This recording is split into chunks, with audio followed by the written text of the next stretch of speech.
이번 시간에는 단순보 구조물에서 전단력도와 힘 모멘트도를 그리는 방법, 그리고 전단력도와 힘 모멘트도를 통해서 우리가 무엇을 알 수 있는지 간단한 예제를 통해서 설명하도록 하겠습니다. 이 설명은 단순보의 집중화 중이 하나인 경우, 두 개인 경우, 그리고 등분포화 중, 삼각분포화 중, 모멘트화 중, 이런 하중도로 조합, 그리고 캔틸레버보, 내민보에 대해서 설명을 해 나갈 생각입니다. 하중이 작용을 하게 되면 부재를 타고 전달이 되면서 지점에 반력을 형성하게 되는데, 이 지점까지 전달되는 과정 중에 부재가 외력으로 인해서 부재 내부에 발생시키는 내력, 전단력과 힘 모멘트와 충력과 비틀림 내력이죠. 이 내력의 크기는 보호 위치에 따라서 지속적으로 변화하게 됩니다. 이 변화하는 내력의 값들을 그림으로 표현함으로써 우리가 쉽게 알 수 있는 것이죠. 그리고 또 이 구조물에서 발생되는 최대 전단력이나 최대 힘 모멘트를 알 수 있으면 설계를 하는 과정에서 최대 전단력과 최대 힘 모멘트에 견디도록만 설계를 해주면 다른 나머지 부분들에 대해서는 이미 안전하다라는 것이 확보가 될 수 있기 때문에 최대 전단력과 최대 힘 모멘트를 찾아내는 것은 굉장히 중요합니다. 설계하는 데 있어서. 먼저 SFD와 BMD를 그리려면 반력을 먼저 알아야 되겠죠. 이런 간단한 구조물들은 평형 방정식을 사용해서 반력을 구하지 않더라도 바로 알 수 있죠. 그러니까 VA는 200N이라는 힘의 몇 퍼센트를 감당해 줘야 되느냐.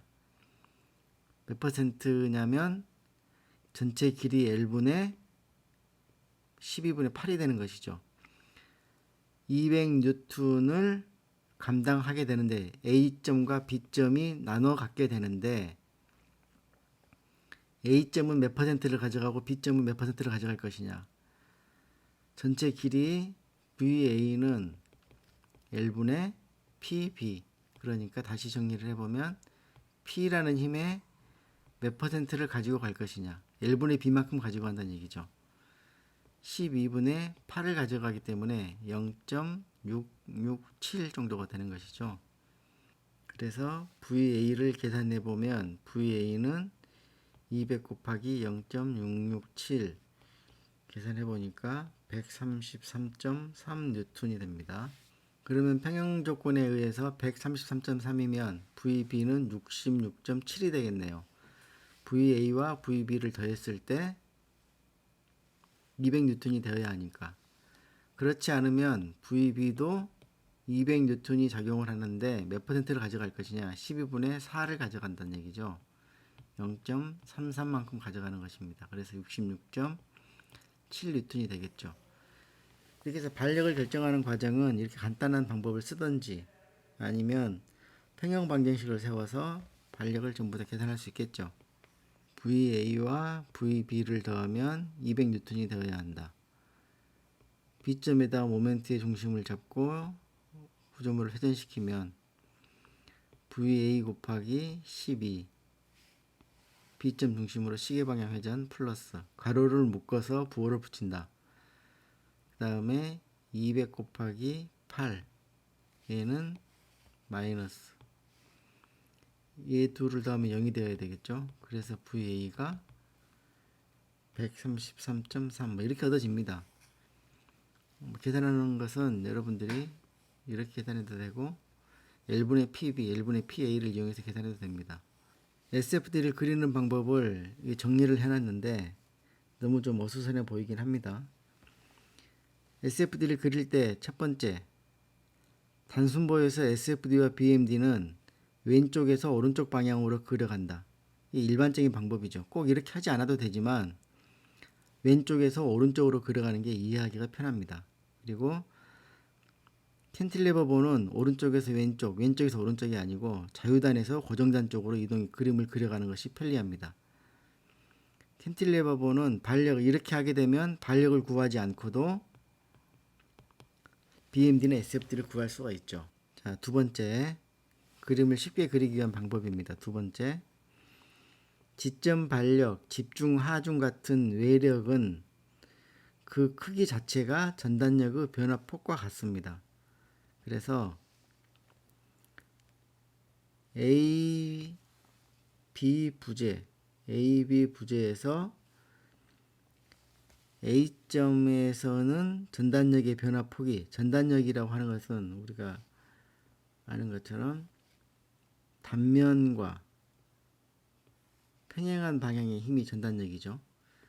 내려가든지 뭐 올라가든지 단면과 평행해야 됩니다. 그래서 VA나 200N은 부재의 단면에 대해서 평행하게, 부재의 단면과 평행하게, 부재 축과는 직각 방향이죠. 부재의 축하고는 직각 방향이고 부재의 단면과는 평행한 방향. VA와 200N은 전단력으로 작용을 합니다. 그 크기 전부 다가. 지점 발력과 집중 하중은 전단력의 변화폭과 같다. 전단력의 변화폭과 같기 때문에 A점에서는 갑자기 0에 있다가 VA가 전단력이기 때문에 133.3만큼 올라가는 것이죠. 발력이 올라가고 있습니다. 그리는 세 번째, 외력들 사이는 수평으로 연결한다. A점에서 C점까지는 하중의 변화, 전단력에 영향을 미칠 만한 하중의 변화가 하나도 없는 구간이죠. 그래서 133.3N이라는 전단력의 값이 그대로 유지가 됩니다. 수평으로 가는 것이죠. C점에 왔는데 C점에는 전단력 성분으로 표현되는 힘이 200N이 있습니다. 200N은 2번에서도 봤던 것처럼 집중하중은 전단력의 변화폭과 같다. 133.3N이라는 전단력이 작용을 하고 있었는데 C점에 오니까 200이라는 힘이 아랫방향으로 작용을 하고 있는 것이죠. 그대로 표현을 해줍니다. 200N. 왜 200N이 전단력으로 그대로 변화폭으로 반영이 되느냐? 200N이라는 힘이 이 부재의 단면과 평행한 방향의 힘이기 때문에 이 외력은, 하중은 오롯이 전단력으로 작용을 한다는 얘기입니다. 전단력으로. 만약에 하중이 경사진 힘이 있었다. 경사진 힘은 분해를 시켜줘서 수평력과 수직력으로, 그 중에 수직력만 전단력으로 작용이 되겠죠. 이 힘에 수직 방향의 성분의 힘만 전단력으로 작용을 하게 된다. 수평 방향으로 변환된 힘은 전단력이 아니죠. 이 힘은 충력이죠. 충력. 얘는 전단력. 얘는 충력. 우리는 지금 전단력 도를 그리고 있기 때문에 전단력만 표현을 해야 합니다. 그 다음에 C점에서 B점까지도 하중의 변화가 하나도 없기 때문에 66.7, 그러니까 C점에서 200N이 내려와야 되겠죠. 그러면 133.3N만큼 내려왔는데도 66.7N만큼 더 내려가야 이 크기가 200이 되는 것이죠. 내려와서 수평으로 간 이후에 B점에 왔더니 발력 66.7이 위로 올라가는 발력이 있는 것이죠. 전단력이.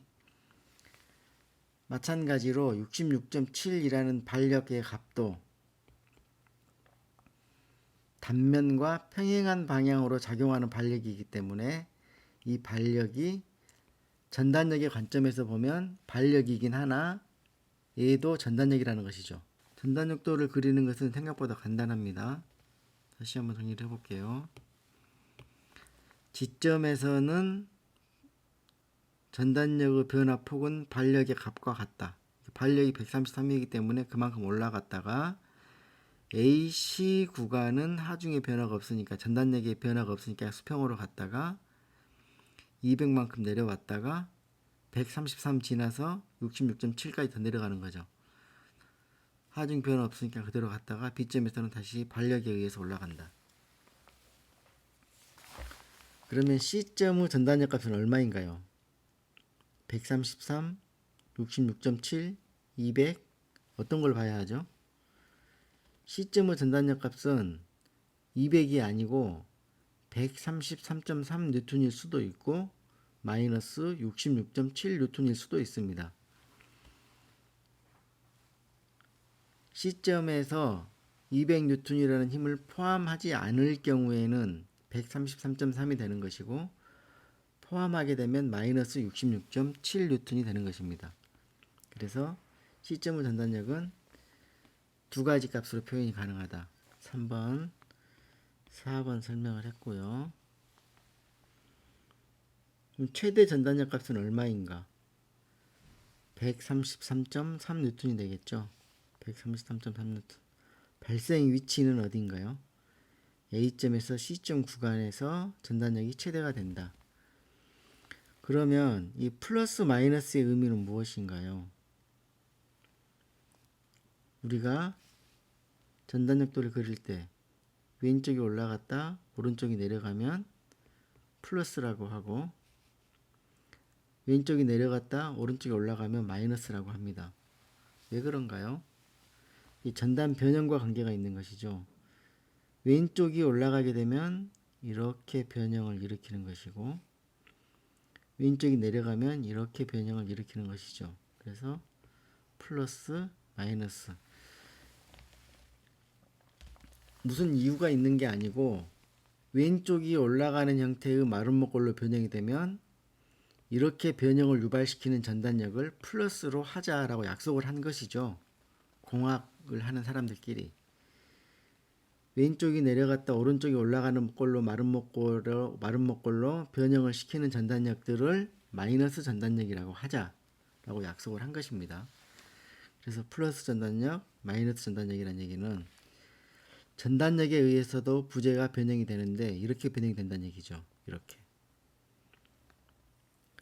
원래 반듯했던 볼을 이렇게 변형시키고 이렇게 변형시키게 된다. 그럴 것 같지 않습니까? 시각적으로 봤을 때 이렇게 변형시킨다는 얘기죠. 전단력의 관점에서 보면.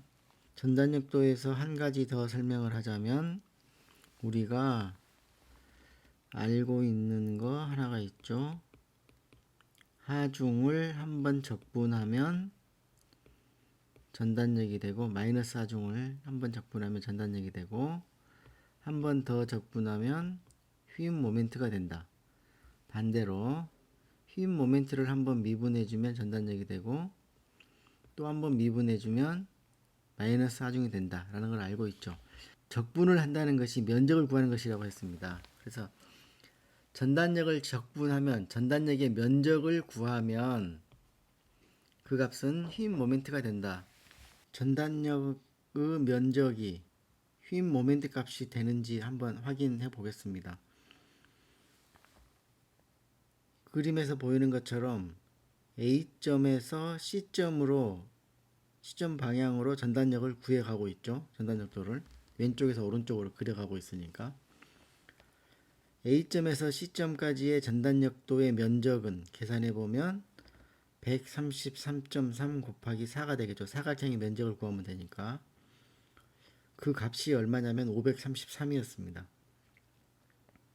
그 말은 C점의 휨 모멘트 값은 그 크기가 533.2 뉴턴 미터라는 것이죠. 간 단위도 생각을 해보면 133.3은 뉴턴의 단위를 갖는 것이고 4는 미터를 의미하는 것이죠. 그래서 곱해지면 뉴턴 미터의 단위를 갖게 됩니다. 예를 들어서 A점에서부터 2m만큼 떨어진 곳에 휨 모멘트 값을 구해라 라고 하면 전단력도를 가지고도 휨 모멘트 값을 구할 수 있다는 얘기죠. 이 면적을 구해주면 되니까 계산해보면 이 위치는 2m만큼 떨어진 곳의 위치 이 값은 얼마가 되는 거냐면 133.3 곱하기 면적 높이가 133.3 밑변의 길이가 2 계산해주면 되겠죠. 이 값이 된다는 얘기입니다. 만약에 5m, 6m만큼 떨어진 곳의 휨 모멘트 값을 구해라. 6m만큼 떨어진 곳에 SFD를 이용해서 휨 모멘트 값을 찾으려면 이 높이 값이 되겠죠. 계산해 보면 133.3 곱하기 4 플러스 면적이죠. 다음 마이너스 면적. 마이너스 66.7 곱하기 2m가 되겠죠. 6m만큼 떨어진 것이니까 4m, 2m. 2. 이렇게 하면 이 힘 모멘트 값이 얻어진다는 얘기죠. 6m만큼 떨어진 곳에서. 그래서 쉽게 이해를 해서 전단역도에서 면적을 구해주면 그 면적이 누적되는 곳까지의 그 면적을 계산해주면 그 위치에서 휨 모멘트 값을 바로 구할 수가 있다라는 것입니다. 다음에 휨 모멘트 도를 한번 보겠습니다. 휨 모멘트 도를 그리는 방법은 먼저 전단력 값이 변화가 일어나는 위치, 그 다음에 지점, 하중, 그러니까 전단력 값이 변화가 일어나는 위치는 외력이 작용하는 위치가 되겠죠. 발력이라든지 하중. 그리고 전단력 값의 부호가 플러스에서 마이너스로 혹은 마이너스에서 플러스로 변하는 위치. 전단력도에서 이 그림이 수평선상을 지나간다는 얘기는, 교차해서 지나간다는 얘기는 부호가 바뀐다는 얘기니까 이 부호가 바뀌는 점에서 휨 모멘트 값을 구한 이후에 각각의 점들을 이어주면 됩니다. 연결시켜주면 됩니다. 그래서 A점에서 모멘트 값은 0이겠죠. 왜냐하면 A점에서 전단력도의 면적은 없으니까 133.3 높이만 있지 밑변의 폭이 없잖아요. 그래서 0이 되는 것이죠. 그렇지 않으면 A점을 절단해서 계산을 해보면 어차피 A 지점에서는 0이 되는 것이죠. 단순보 지점에서는 모멘트 하중이 없는 한. MA점에서 모멘트 값 0이고 MB점에서 모멘트 값 0이고 단순보호 지점에서는 모멘트 하중이 존재하지 않는 한 모멘트 값은 0이다 라는 것이죠. C점에서 모멘트 값은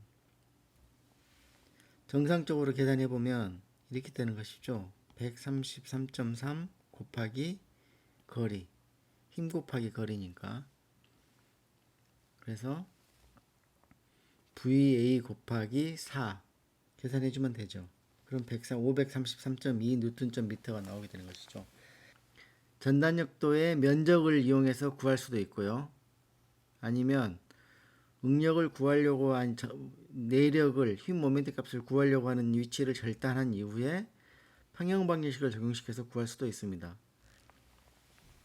그래서 이렇게 해서 값들을 구했으면 이 세 점의 값을 구하면 되죠. 이 경우는 A점, B점, C점 세 점을 구했으면 이 점들을 연결시켜야 되겠죠. 직선으로 연결할 것인지 볼록한 2차, 볼록한 2차 어떤 형상으로 연결시켜야 될지는 SFD를 보면 알 수 있죠. 다시 위로 돌아가서 다시 휨 모멘트를 한번 미분하면 전단력도가 된다 그랬죠. 휨 모멘트도의 어떤 특정 위치를 기준으로 미분을 시킨다라는 얘기는 기울기를 구한다. 예, 보겠습니다. A점에서 2m만큼 떨어진 곳의 기울기 값을 한번 찾아보겠습니다. 이 기울기가 얼마인가? 기울기를 알고 싶으면 이 해당 위치의 전단력 값을 보면 되죠. 133.3입니다. 플러스 133.3. A점은 얼마죠? 133.3이죠. 133.3. 기울기가 일정하다는 얘기죠. 즉 직선 기울기다 그 말입니다. 직선 기울기. A점에서부터 6m만큼 떨어진 곳의 기울기는 어떻게 되는 건가요? 이 기울기는 2점이 되는 것이죠. 그러니까 마이너스 66.7 마이너스 66.7 이 기울기가 마이너스 66.7이라는 얘기죠. 마이너스 기울기라는 얘기는 하강하는 기울기다 라는 것을 의미합니다.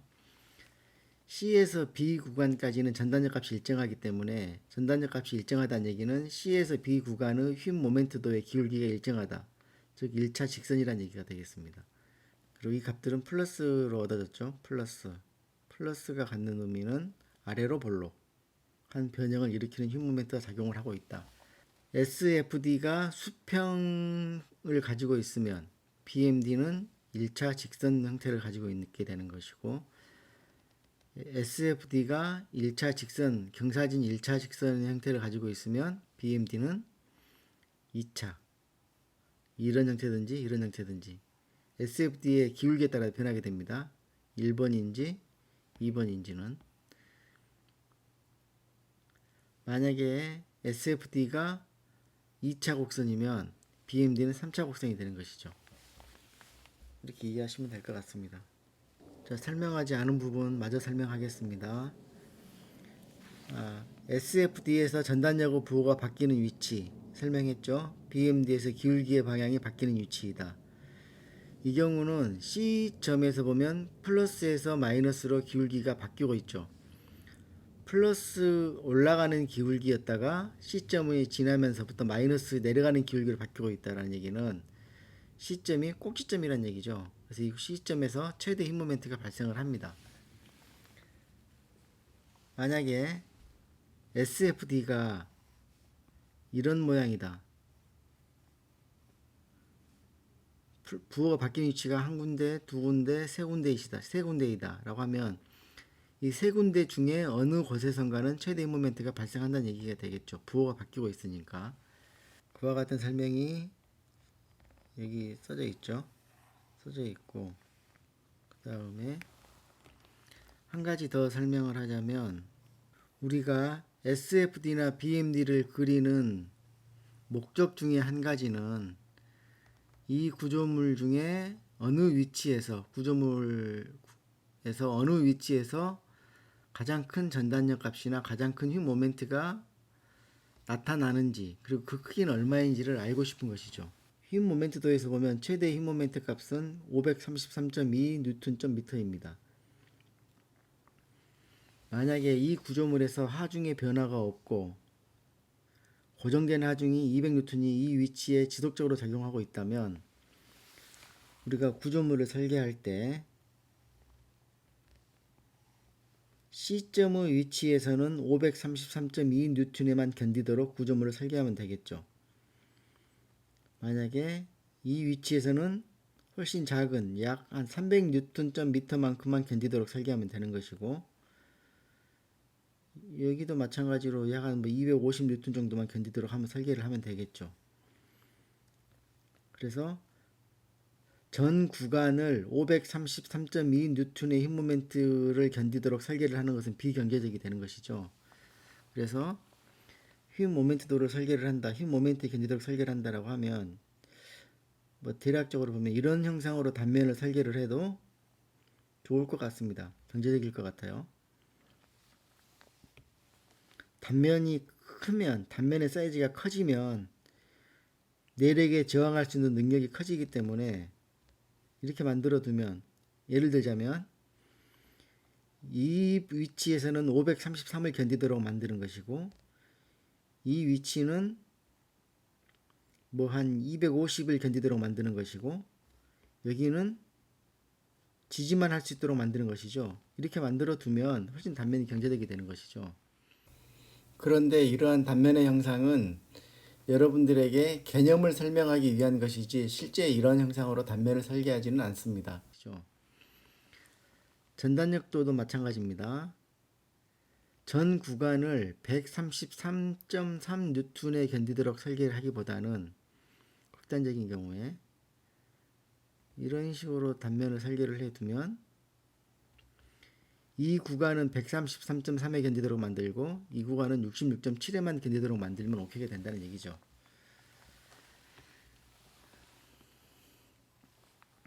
우리가 정정보 구조물에 있어서는 전단력도보다 힘 모멘트도를 훨씬 더 중요하게 생각을 합니다. 우리가 시험 문제에서도 마찬가지지만 전단력 값이 얼마이냐라고 묻기보다는 항상 힘 모멘트 값이 얼마이냐, 최대 힘 모멘트 값이 얼마이냐를 묻는 경우가 훨씬 많습니다. 그것은 보호 구조물의 특성상 그럴 수밖에 없죠.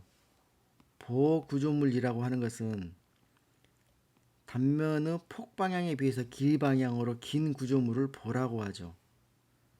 우리가 대들보 하는 것처럼 이 보호 구조물은 특징이 외부에서 하중이 작용을 하게 되면 외부의 하중을 단면 내의 내력 중에 휨 모멘트를 이용을 해서 외부 하중에 저항하는 특성을 가지고 있는 구조물을 보라고 합니다. 그래서 일반적으로 전단력보다는 휨 모멘트가 큰 역할을 하게 되는 것이죠. 나중에 처짐을 배우거나 처짐각을 배울 때도 전단력이 발생시키는 처짐량도 있고 휨 모멘트가 발생시키는 처짐량이 있는데, 전단력이 발생시키는 처짐량은 우리가 일반적으로는 무시를 합니다. 그 영향이 미미하기 때문에. 물론 고급 해석으로 들어가게 되면 전단력이 발생시키는 처짐량도 계산해서 고려해 주긴 합니다만은, 일반적으로 전단력이 발생시키는 처짐과 처짐각의 크기는 무시라는 게 일반적이다.